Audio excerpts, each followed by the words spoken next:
Hey, welcome to the sit down. I'm your man Rod Love, and with me I have my special co-host, none other than Sister Wynn. How you doing tonight? I am doing well. What about yourself? I see you styling the brim tonight. You taking Dr. Light's night place. Yes. Trying to keep up with Doc with the hat. And Dr. Light, how you doing this evening, brother? I am fantabulous. Fantabulous. Okay. Hey, you know Fantabulous. Fantabulous after the Super Bowl. Oh yes. Everybody thought it was gonna be a rout. Well, no, I take that back. People thought it was gonna be a better game than it was. But I'm happy just the way it turned out. I am too. I'm so proud of those Eagles. I'm so proud. They did it. Hey, and then you know what? We also have one of our own that we could be proud of, and that was Jalen Carter. Jalen Carter, yes. Hey, Jalen Carter from Apopka. APK. APK. Hey, now he's a Super Bowl champion. Oh, That's the second one. Yes. What do you mean, second one? What's the first one? Well, slash Apopka. Warren Sapp. Oh, yeah. Oh. We give it up to Sapp, too. We were just talking about the here and now, but Oh. yeah, Warren Sapp is one, too. Yeah. What, Tampa Bay?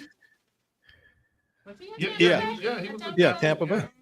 Tampa Bay Buccaneers. But boy, that Super Bowl, you know, you didn't know what to expect. The first quarter, I said, okay, hold those Kansas City Chiefs down. Then the second quarter, I was like, okay, these boys are for real. And you know what? They were going after Mahomes so bad that you thought he had robbed somebody. Yes. That's what I told my wife. Now it's funny, man, but I'm in that space of my life where I sat here yesterday listening to my wife watch the Super Bowl, and she was screaming and all that stuff, and I Who was she going for, Doc? Huh? Who was she going for? She just enjoying, Oh, okay. So Hey, you got to go a lot for of team. a lot of it, like she didn't grow up with sports, so I help her to understand like basketball and football and stuff, because in Jamaica they just play soccer. Till the bobsled team came along, but that was But that's just like when you look at NFL around the world, don't consider NFL football. Right. No. Is that soccer to them? Well, yeah, soccer. No, I mean, like Doc was saying. no, it's not. No? It's not football. Football is with that round ball. They call it the soccer. beautiful game. Yeah, but The it's beautiful soccer. game. I mean, you look all around the world, and soccer is an incredible sport that they call football. Yes. And Yeah. they wasn't letting Saquon Barkley get a lot of carries and touches either. But They you were know what? holding him back. But you know what? They may have shut him down, but they wasn't able to hold the rest of the team down. And Shaquan, if that strategy worked so that he was able to get a Super Bowl ring, So that was your decoy. that's right. Yeah. That's right. But remember, he could have broke Eric Dickerson's rushing record, but they held him out of the game so that he didn't get hurt going into the Super Bowl. Yeah. But Jalen's teammate that came from Alabama, he played an awesome game and have a Who was that? nice game. Oh my goodness.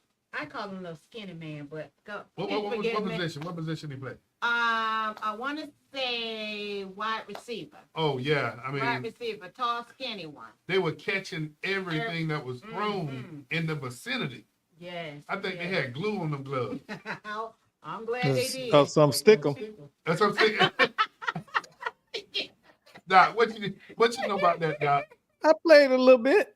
Yeah, but she I ain't was play. about that I ain't stick. played at the level you played at, but I used to be a football fanatic. So And Doc, but Miss Squeak wouldn't know about that stickum.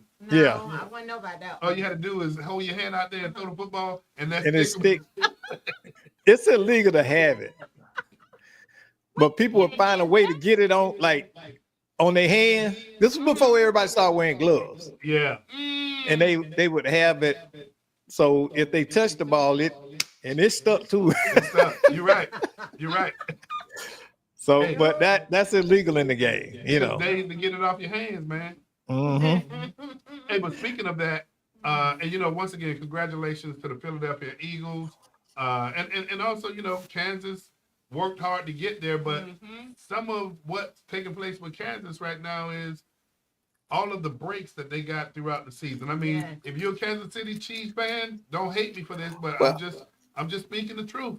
well, it's like I explained to my wife. Okay, and when you look at the dynamics of football, you have a rise and a fall. You always have a rise and a fall in a team. And with Mahomes, them, they've been contending for the Super Bowl in contention, serious contention for at least the last 6 years. That ages those guys. Okay, so they've won it, and in the process, they are now older and more experienced. But what I saw yesterday when I was looking at it, I saw maturity and experience get outplayed by speed and youth. And You if know what I you also all, saw? But Doc, know what else I saw though? I saw hunger.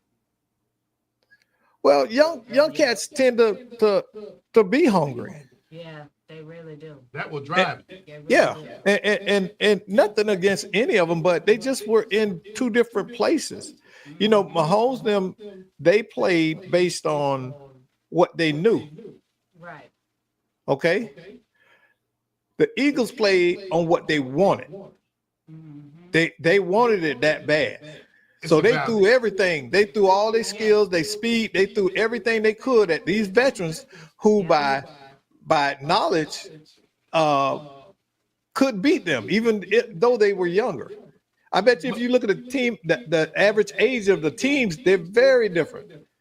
But if you look at, a lot of times teams and coaches are looking for experienced players that have been there before, that knows how to temper getting there. But then Right. the other side of it is you got guys, and it's almost like Deion Sanders said, when he goes recruiting, he's recruiting guys that are hungry. Mhm. Yeah.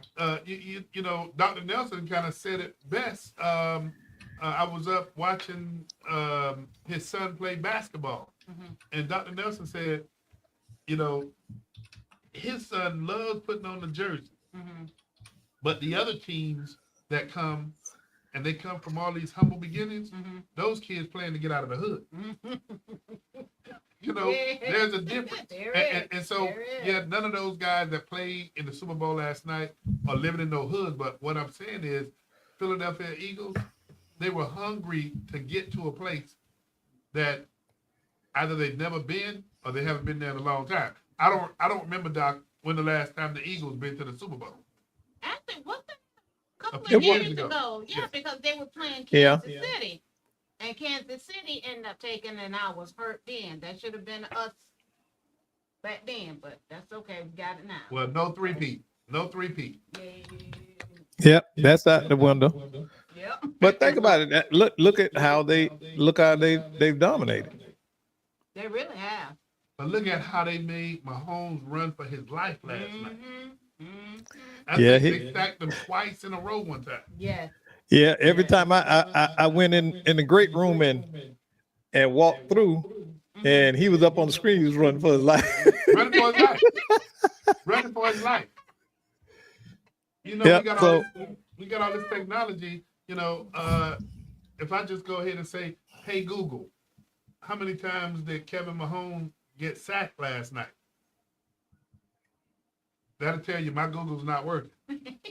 Hey Google, how many times did Mahomes get sacked last night? ESPN. Mahomes was sacked 6 times, the most he has taken in any game of his career, regular season or playoff. Yeah, they beat Big time. they beat that They put it on it. They put it on it. So what was y'all take away from that halftime show? Before you go there, Doc, right before you go there, because I meant to do this in the opening of the show, but I want to congratulate my college football coach, who has been nominated by Governor DeWine, the Ohio governor, to become the lieutenant governor of the state. And everybody's asking, okay, how did all this take place? Well, when J.D. Vance, who was a United States senator, when he became vice president, an individual who was the lieutenant governor got appointed as, you know, the sitting United States senator. So now, once again, I want to say congratulations to Coach Hey. Jim Tressel. Congratulations. A lot of people know him as being a great football coach. He's mostly known as the Ohio State head football coach. Okay. But before he was that, he was Youngstown State's Oh. head football coach. And that's that first rock with that university. So he was a heck of a coach. But I tell you what, something that he is greater than that coach. Man, just an incredible human being to have young men come through the doors of that university, constantly coming from all walks of life. And he was able to mold a lot of us and mold us to the extent, I mean, a lot of us came from single parent homes and you know, some just humble beginnings. I mean, you can talk about where you come from, but it's not all about that. It's where you go. Correct. And this guy would deal with just about anything, but one of the things he would not tolerate is he wouldn't tolerate you not giving yourself a chance. Oh. And I used to think, how he gonna get mad at me about me? We are our own worst critic. So, But- it much deserved. But once again, congratulations to Coach Jim Tressel. The state of Ohio got the right man for the job. But you know, a lot of this stuff is really making me very introspective as well. And I want to say this: if you want it bad enough in America, you can have it, regardless of what opposition you face. If you want it bad enough, you can have it. What we have now is a lot of people in society feel that they are entitled to or owed success, Yeah. and you are not. Now, go back to what you talk about when you talk about giving out participation awards. Oh, yeah, you know, and that's it. You know, you now have young adults in their mid-20s, early 30s whose parents go to job interviews with them and things like this. When did it stop being okay to grow up, fully become an adult? I was grown at 17. Okay, I was doing what now 40-year-olds are doing just for the first time at 17. But Doc, before you go into that, let's go into this, because we're going to talk about responsible fatherhood. But I like the theme that we're on right now. And Sister Wynn, I want you to give your perspective. And I also want to say in advance, I apologize because I'm not trying to get on your wrong side. But where I'm going with what Doc has said is I look at where we're at right now.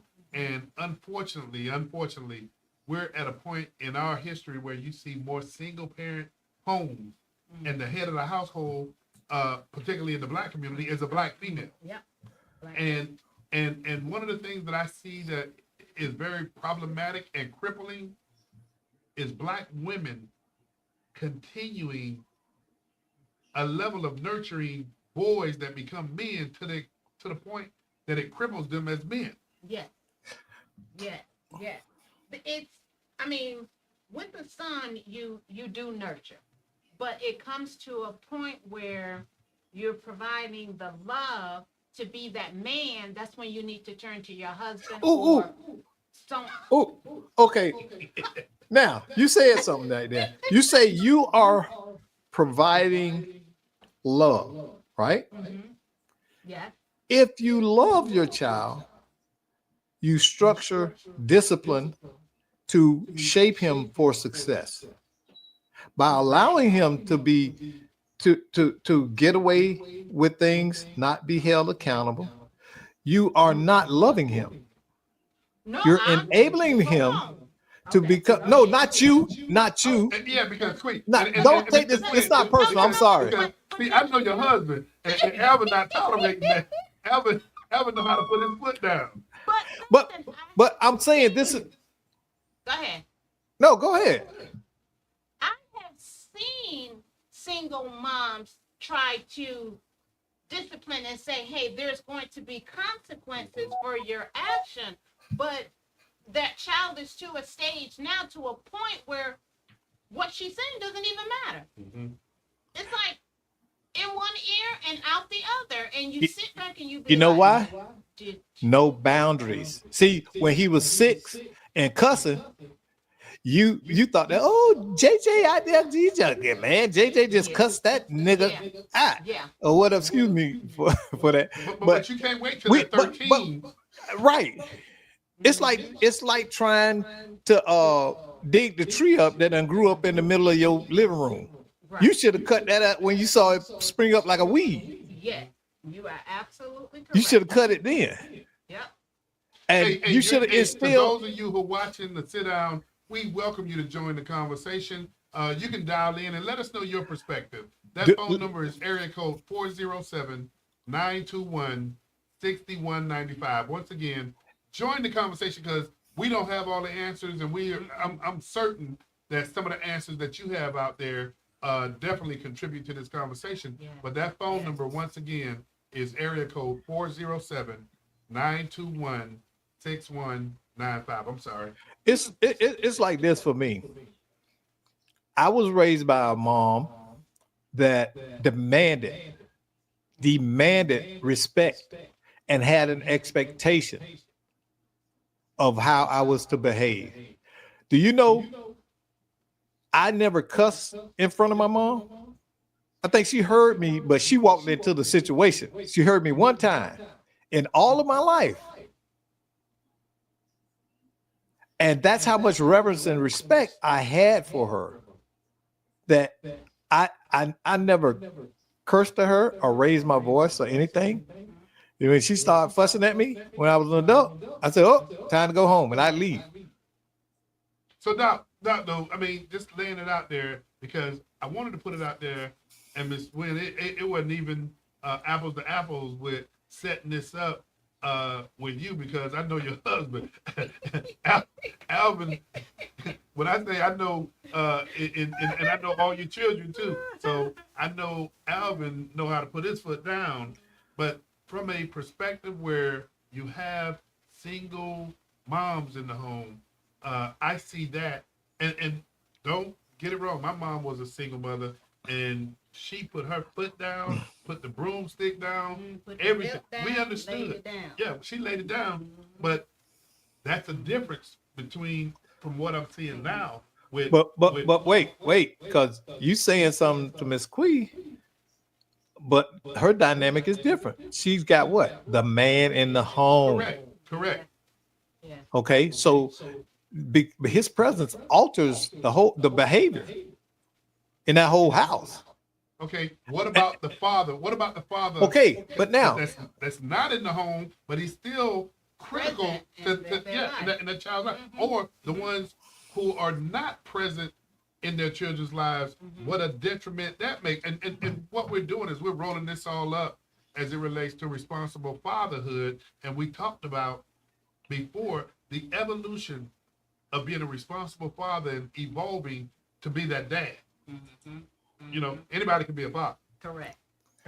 Yeah, because I definitely want us to get on to the 5 skills you must master to be a responsible father. Because it's not a magic formula, but there is a roadmap. And there are key specific things you must do in order to become a responsible father and know what your duties are. And a lot of people don't know what the duties of a father are. But how do Doc, and I don't want, because you started this, but you know, you have a lot of people out there that know they got some problems, but they don't know what kind of help to ask for. Yep. And so when you started this thing out, Doc, I really like that theme from the perspective that we have a lot of single mothers out there, white, black, red, blue, whatever you want to call it. But a lot of those mothers don't know what help they need for their children, and in particular. And we have Walter Smith, who's on staff with Responsible Fatherhood, who understands, he's not a lawyer, but he understands a lot of the laws that relates to co-parenting, child support, things of that nature. But here's the thing. When you have a single parent mother and she has a child and these children, and she knows that she needs help, and she instinctively know that the help that she needs is the help from that father. But, and I'm framing this up, I'm almost writing the movie, but the mother and the father got issues with each other. And so she's not going to ask him, can you please help with your children before we lose them? Because maybe she don't know how. And Doc, I'm going to pass the baton because this part is where you're cranial at, but what if she doesn't know how to ask her children's father for help because maybe they just don't have that kind of relationship. Maybe the relationship they have is always going at each other. But then on the other side, people can say, well, why can't the father recognize that the mother, the child needs help? So Doc, take it from there, man. Well, one thing I'm going to say, and this is controversial, but it's women that will tell you this. We've got to stop seeing women as helpless victims in this equation, because oftentimes we are framing it in such a way that we see women as victims of men instead of being the participants and adults that they are making a choice. So, and this is why for everybody involved, him and her, they know, you know that sex does what? What does it make? Babies. Okay. So the likelihood of having a child is very high when you have sex. I don't care what protection you take, all protection fails at some point, has the potential to fall. So you have to be ready. But see, the whole thing is, the whole thing though, Ron, is until society makes these behaviors unacceptable and untenable, we're going to continue to have what we are having, which is people who are unwilling to accept the responsibility of parenting and co-parenting together, regardless. Because we come in. You're right. I agree with you, Doc. I agree with you. We come in society, but you said society. Let me throw another little cog in there. Mm-hmm. From a cultural standpoint, do you think culture has anything to do with this? No. You talked about society. No. Because we become, and I said this earlier, what happens through propaganda in this country is we become the role models or the showcase for anything that's negative, any societal outcomes that are negative, COVID, AIDS, single parenthood, when it's just as many irresponsible fathers, white fathers, as it is blacks. You're proportionally because and in many ways it's worse in their community because it's more of them. But it's more of them. But see, here's where I'm gonna push back on Doc. Because Doc, see, Ms. Williams, me and Doc already talked about you before. You're gonna have to learn how to jump in here with us. You got to learn how to jump in. But reason why I'm gonna push back on Doc is because and Doc is right. Man, there's just as many irresponsible white men as there are black men and any other race. But and women. And women. You're right. Thank you, Doc. But here's where I say culture does play a role. Culture, when you're growing up in your family unit, a lot of people don't understand or distinguish this, but a lot of things you learn growing up is cultural, inhibited in you. And so here's a good example. During my tenure over the Department of Juvenile Justice, we started learning, being a little bit more culturally sensitive when we had the juvenile assessment centers, which they're still around. And and Doc, you remember these days? Yeah. Those kids would come into the juvenile assessment center. They would go to a counselor. That counselor would be sitting there doing an assessment on them, looking them in the eye, if they could, to actually get self-disclosure so that they can kind of form an assessment on this kid to see what the problems are. Well, something that we learned through that process is when you're doing an assessment, particularly on Asian kids, and the assessor, if they're not, to some degree culturally competent, and this kid is not looking at that assessor when they're doing that assessment, then the disclosure that is taking place, that counselor is thinking that it's not truthful because this kid ain't looking me in the eye. But Asian kids it's a sign of respect not to look their elder eye to eye. Oh, I didn't know that. See, so when we talk about culture, that's why I look and look at the fact that, and I don't want to go too far out here when I make this statement, but when you look, hey Doc, you remember a time when a young girl would get impregnated in the South? Yeah, and they sent her away. Get up north somewhere. Doc, didn't that have anything to do with culture? Have something to do with shame? Yeah, it did.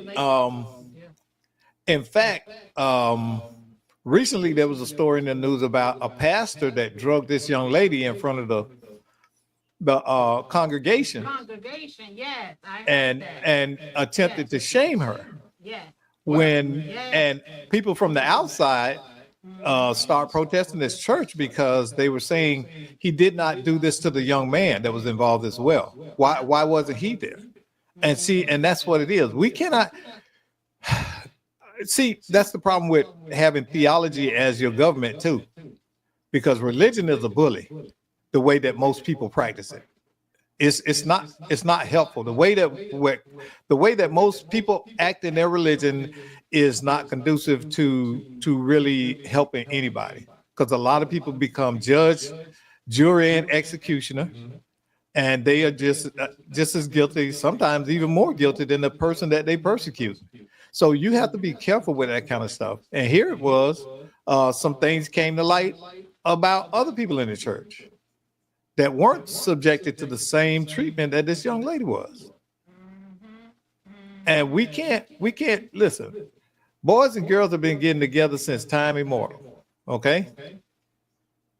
What we've done is we've extended the length of childhood, so it looks crazy that a 22-year-old can't function and has a child. Remember, girls used to get married at 12. Hey, Doc, repeat that, because I think that might have went over a lot of people's head when you say we've extended the period. We've extended childhood to the 20s now, the behavior. Okay? Many of these 20-year-olds and 30 years old are still living with their parents. They say, well, we can't afford housing. You can get roommates collectively as adults. There's nothing wrong with that. What you need to do, because now out on your own, you get to make decisions and you begin to live and see what life will bring. Okay. When you stay at home with. But granted, I hear what Doc is saying, but here's the other side that I'm equally an enforcer on, and that is, yeah, you're right. You see a higher percentage of young adults staying home. And I'm gonna credit to economic times, and when you look at the cost of housing and things, but like Doc said, yeah, you can go get some roommates. But here's the part that really teased me off, is that when you stay at home and your parents allow you not to pay anything. Now that's the bad part about it. And that is an impediment to that child's life cycle development. You get what I'm saying? Yeah. And so now you have a 30-year-old that can't be independent because they can't function. They can't function. No responsibility. They don't know how to wash their clothes. Nope. Okay. They don't know how to go set up the cable bill. They don't know how to set up the phone bill. They don't know how to do anything. Why? Because mom and daddy always took care of everything. But then what happens when they get out there in the real world on their own? Exactly. Or eats them up and spit them out. Well, one thing I always say to my kids is, I'm not going to be on this earth forever. So once I leave this earth, I need to know that you're able to take care of yourself as an adult. So show me some adult's responsibilities. Take care of yourself. get yourself in order, in line, and then I can go away and say, okay, you doing what you need to do. And truthfully, parents handicap these kids and make them fear life. A lot of them are scared, afraid of life. They're afraid to get out there and try because they never had an opportunity. They have not learned a work ethic. They have not learned any responsibility. They don't know how to measure or learn steps to success, to achievement. Yeah. But you know what, Doc? And you're absolutely correct on all of those cylinders. But I'm going to be the one that always throws something else out there. And here's what I'm really refreshed at seeing in my kids. And I got a 22-year-old and an 18-year-old now. What I'm really impressed about is their ability to troubleshoot.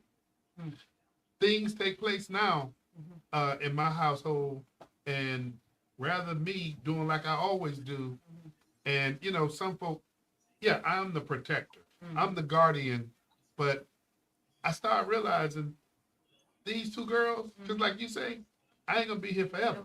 So when I see some of those things pop up, and now everybody in the house knows we got a problem here. I sit back and I watch these two, and I try to figure out. I mean, they piss me off. I mean, they make me mad sometimes because they take their time. But I sit back, and now I've had the luxury of watching them troubleshoot this, because now they're processing. Daddy know what's going on, but he ain't gonna jump to our aid. Figure it out. Figure it out. You know, and I'm gonna give you this one little scenario. Last week, my youngest, who is in her last year of high school, she was driving my vehicle to school, and then she called me at work and told me that she lost the key. Oh. Well, that key she had was the backup key to the original key. Oh no. So the original key had been lost already. So the vehicle is at the school, and you know what they do when school is over with? Lock the gate. Lock the gates. And so I said, you know what? I'm not gonna jump at this. I'm gonna see what she gonna do. So the first night, Wait a minute. Whose car was it? It's mine. Okay, so it's your fault. Okay, go ahead. Let me hear this. It's your fault because when the original key was lost, why didn't you go immediately and purchase a backup to replace it? Okay, so let me respond to you. That's my vehicle. And the whole thing could have, if you had purchased that backup like a responsible adult, if you had purchased that backup like a responsible adult, hey, see how he trying to kick that can down the road? Queen, he trying to kick the can down the road and blame it on that baby. But if he had replaced the key instead of being the cheap joker he is, he would have had that key, that spare key, right? Right? And he could have went on down there, problem solved. And then turn to her and say, now you lost that key, you got to replace this one. Hey, that's my spare. Hey, but I tell you what, she troubleshot that because that vehicle was on school grounds, and I knew it was gonna come a point in time after a day or so. They gotta be moved. It gotta be moved and get towed. Hey, you better believe she tapped into her. Called her sister for a loan and got a locksmith to come on campus. And I was just listening. I'm not coming to the rescue. But now see. Boy, they let you kick that can down the road. Because I'd be like, Dad, where your spare key? And she knew I didn't have one. Okay, and then I said, "Why don't you have a spare key, Dad? See, we could avoid all this. We could have, Hey. See, that's why your name not Rihanna. That's why your name not Reagan. Because you're not about to fix your mouth to ask me that question. No, so it was your fault. Lost my key. Yeah, my vehicle too. My vehicle key. Hey, listen. Hey, that's why you do redundancy. Okay, Mr. Redundancy. They will try you now. I have listen. I tell my wife this all the time. We take both car keys when we go. I say, what if we in Destin and we lose one of the keys? Now, them smart keys ain't cheap. No, they're not. Mine is $400 a pop. Ooh. So imagine being up there having to pay for a locksmith and that key. Wow. Well, you know what? I hear what Doc's saying, and I would let her figure it out on her I own, tell too. my kids, y'all better go to Uncle Doc before you fix your mouth to say something to me about my vehicle. Well, that kind of takes you back to my oldest daughter with trying to fix, and she'll pull it up on YouTube, and she'll sit there and try to figure it out before she calls my husband. Okay. She'll try to figure it But out, that's and then when she troubleshooting. can't figure, she say, "Alvin, I can't figure it out. Can you come help me?" Of course, he going right on over it, but she did try it herself. Yeah, but that's what dads do though. That's what dads do. But since she's Hey, talking my- about hey. figuring it out, we're at that point in stage where this is a perfect segue for us to go ahead and figure out when we're talking about responsible fatherhood. How do we get on that track to figure this out? And responsible fatherhood, we're not implying that anybody is irresponsible. Correct. But what we want to do is contribute to enhancing, and again, and Doc don't have the number scrolling at the bottom. I know he was so into the conversation of trying to call me out, but Oh my You see what he doing? but we welcome. Yeah, I'm getting back. But we welcome those fathers to join, the fathers and mothers, anybody to join the conversation, because we don't have all the answers, but what we do have is the Responsible Fatherhood Initiative, and you can call in at area code 407-921-6195 and let us know. Give us some of your thoughts about how responsible fatherhood can play a role in your life or other people's life. So now I got it scrolling. So now let me just highlight what the 5 keys for the 5 skills are: emotional intelligence, communication skills, discipline and guidance, financial responsibility, and time management. Those are the skills that every man, every parent should learn to master in Break order to down the be emotional intelligence, Doc. Break that down. emotional intelligence is nothing more having the emotional understanding and temperament to respond appropriately based on what's taking place. Okay. And so some people, they say make a mountain out of a molehill. Everything is a crisis. Okay. That's a person with a low EQ or emotional quotient or emotional IQ, because a lot of times that emotion can actually cause more problems than it helps solve. Overreacting, under responding, your child complains of an earache, and you say, "Sit down. You're always sick." Not understanding that pain is a symptom of something in the body that's wrong. But And from an emotional intelligence standpoint, it is, and this is in a coin. I'm just going to try to sum this up, Doc, and help me with this a little bit. Mhm. But you're going to always have some situations that take place. Yeah. Those are things that, in large part, are beyond your control. Correct. But Mhm. what is within your control it's how you respond. is how you respond to it. And, How you and- respond. And here's a real life example. Mhm. One of my daughters was learning how to drive. Mhm. Got their permit. Mhm. And my wife and my other daughter went out of town. And so I said, you know what? I'm going to have my daughter take me to breakfast on a Saturday morning Mhm. and get her to driving a little bit. Right. We went to breakfast. She drove us to breakfast. Mhm. And then we left breakfast, and this was in December. We often, in the spirit, we'll buy those bicycles Mm-hmm. and give them to kids. Mhm. So I told my daughter, I say, stop real quick, because it was one of those pawn shops that had like 10 bikes out there. Oh wow. I say, stop. I got out. I say, well, pull around and park. Mm-hmm. And I'm up there talking to the guy about these bikes, and all of a sudden, heard a crash. Oh boy. And I turned around, and I saw it was my vehicle. Oh.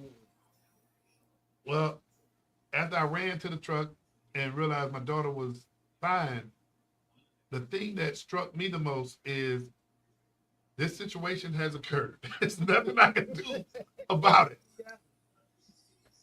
What matters is how I respond to my daughter with this that could affect her for the rest of her life. Mm-hmm. And so when you talk about emotional intelligence, Doc, Exactly. it was everything within me that Not to come out with. And that's what I'm talking. That's what I'm talking about. Was the response to the situation appropriate to the level of the situation?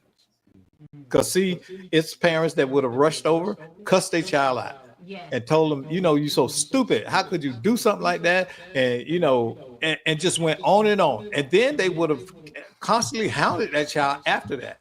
I just got the car probably 6 months before too. And that temperament teaches a lot to your child, how they see life and how they will deal with crisis or perceive crisis.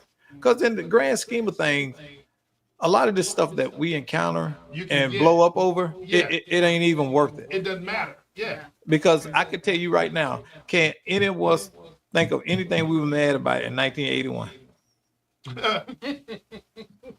right? No. Hey, Doc, I hate to do this to you, Go but ahead. you go ahead and rapid fire, Doc. No, I was gonna go to communication because me, I live with my dad, and for my dad, that was one of the hardest things was actually communicating with me. He would tiptoe around things. I'm like, Dad, just say what it is you have to say. You don't have to tiptoe around nothing. Okay, so what did that tell you? Communication skills was not one of his forte. But what was No, but, no. But, What was did it tell that you? He was shying away though from. Was it something that? See, I'm gonna just tell you, my girls, when they were growing up, they thought that feminine stuff. Mm-hmm. They thought if they brought that up, it would Like, repulse ew, me yeah. to get out of the room or something. And you know what? Back then, it didn't repulse me, but I would leave because I was in their head. They wasn't in mine. You know. And then as they got older, and then they used that same thing, and I had to tell them. You know, I told them some But- years ago. I But said, Miss Squee, why do you think your dad responded that way? He just was not a communicator. I don't know what his relationship with his dad was, but I know with his mom, they used to communicate very well. So I was trying to like, Dad, So- what's Well, going on? Why we can't- somewhere in his is your father still alive? Yes, now Okay. he's much better. Okay, but ask him how he was raised, because somewhere along in his life, he was rendered voiceless. A lot of time when you have people that are hesitant about expressing themselves, Mm-hmm. that's what has occurred early in their life. Somewhere, somehow, they felt voiceless. So they're hesitant to explain things. And the biggest thing I can say about communication, it ain't just communication. It's comprehension. I had to learn that. Because you can talk all day. You can tell me something all day. But if I don't understand it, it means nothing.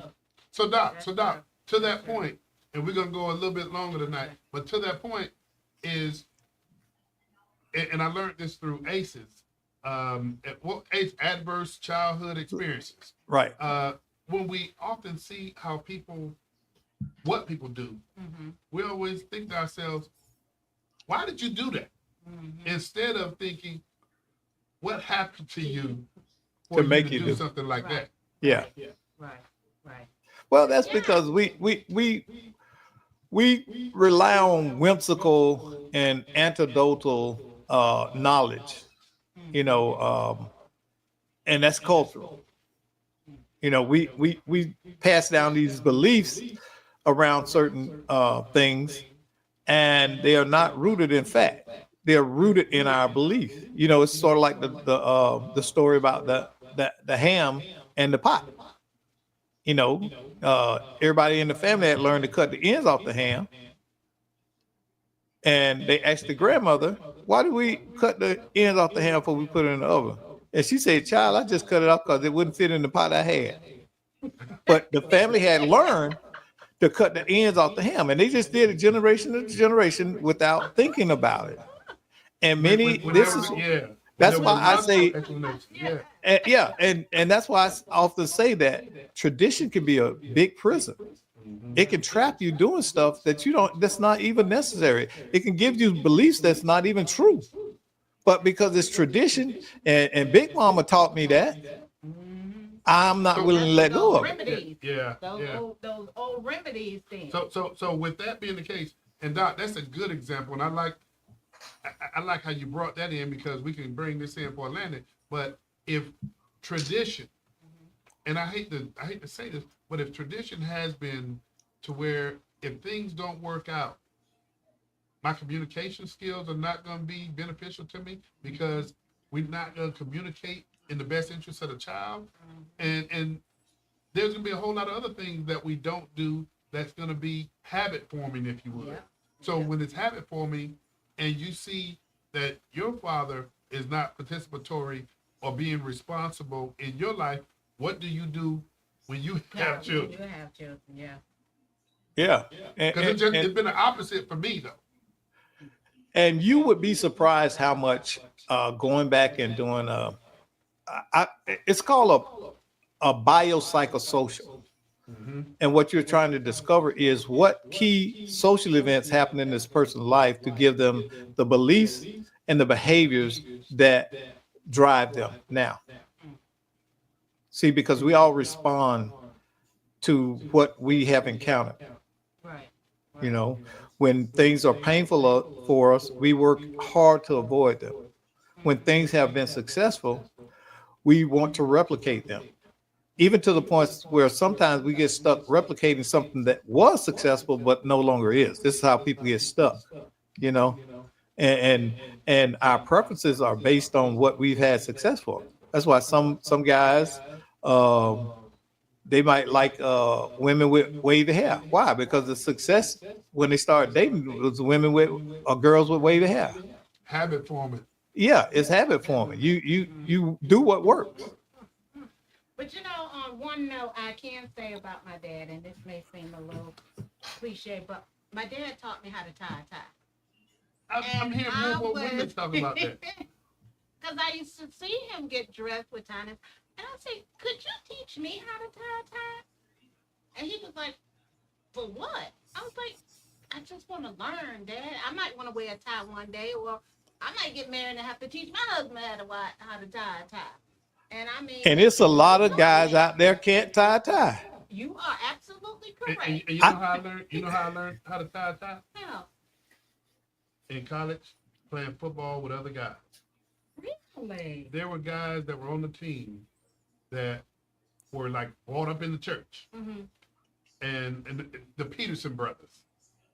Those guys, you know, when Coach Tressel used to like for the team. When we travel, everybody got a jacket and a coat on and a tie. And I look up, I got a tie, but I don't know how to tie it. Do you know how to tie a bow tie? I haven't learned the bow tie yet. Yeah, would I like to have. learn. I don't practice enough, but I know how to do them. So you know how to do a bow tie, Doc? Yeah. Wow. So I've I've got several in there that I tie. So, you know, and I'm just like that. I see things I want to learn. I see people do it and I want to learn it. So I go and it took me a while to learn that bow tie because that's not an easy one. Automatically already tied bow tie. I used to do them, but a real bow tie looks good though. A real one does. Miss Wynn, if you would, we went over, but if you would, let people know about what's taking place with Responsible Fatherhood. Oh, yes. This Thursday, February the 13th from 6 to 7, there will be a webinar that will be entitled, webinar, excuse me, thinking of work, Responsible Fatherhood, Navigating Time Sharing and Child Support. And that will be facilitated by our own Walter Smith. And this is the first in a series of self-help webinars that Yes. revolve around co-parenting, child support, Mhm. Florida laws governing, Yes, yes. I guess And parenting and things of that nature. parenting, employment. We have a couple of series Okay. going on. So this will be our first series. Okay, and that's once again February the 13th. February the 13th. What is that a day before, everybody? Hey, look at Doc's face. Listen, My birthday, the Doc 17th. gonna be quiet about that. I'm in the doghouse, so I'm Well, shut my mouth. Well, hey, I'm gonna help you there. I'm not gonna let you get in trouble. Hey, but for those of you who tuned in to the sit down, once again, we're on every Monday from 6 to 6:45. Tonight, we kind of went in a little bit more than we normally do, but we like to keep you on time. But tune in every Monday from 6 to 6:45. And if you have a program, if you're doing something in the community, hey, come on into the studio and be our guest. And if you can't make it to the studio, I'm sure Doc Polite will get you in here virtually. So, Absolutely. Ms. Wynn, you can tell everybody, I mean, go ahead and send us off. You haven't done that in a long time. Close us on out. Oh, well, Doc, Doc, that's nice. that is our flyer for our event on Thursday, February the 13th from 6 to 7. Hey, And Go ahead, Doc. you can scan this QR code and it will take you right to the registration page and go ahead and sign up. And we only have one question on there: which county you live in, and the rest is just your name and your email. And this is great. This is going to be great for men who are ready to stop having to try to figure it out and have access to resources that are ready to help them. Well, all right. Well, tell you what, we'll tune in once again next week and tune in for the sit down. We love to have you. Take care.